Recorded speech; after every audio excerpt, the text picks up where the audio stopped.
ঈশ্বর জগৎকে এতই ভালোবেসেছেন যে তার একমাত্র পুত্রকে তিনি দান করে দিয়েছেন, যাতে যারা তাকে বিশ্বাস করে তাদের কারোর যেন বিনাশ না হয়, বরং তারা সকলেই যেন লাভ করে শাশ্বত জীবন।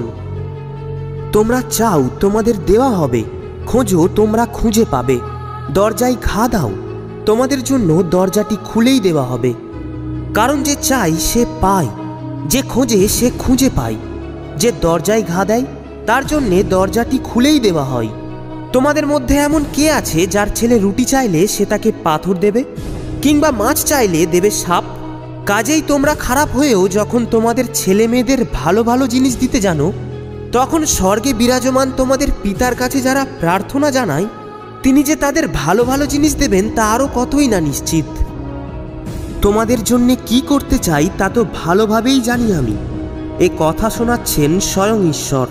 তোমাদের অমঙ্গল তো নয়, তোমাদের সুখ শান্তিই চাই আমি। তোমাদের জন্যে রেখে দিচ্ছি আমি আশায় উজ্জ্বল এক ভবিষ্যৎ। তোমরা যখন আমায় ডাকবে, যখন আমার কাছে এসে প্রার্থনা জানাবে, তখন তোমাদের কথাই আমি তো কান দেবই। তোমরা যখন আমায় খুঁজবে, আমার সন্ধান পাবেই, অবশ্য মন প্রাণ দিয়েই যদি খোঁজো আমায়। সুতরাং ভয় পেও না তুমি, আমি তোমার সঙ্গেই তো আছি। অমন করে উদ্বিগ্ন হয়েও না, আমি তো তোমার ঈশ্বর। তোমায় শক্তি দিতে, তোমার নিত্য সহায় হতে আমি তো রয়েছি।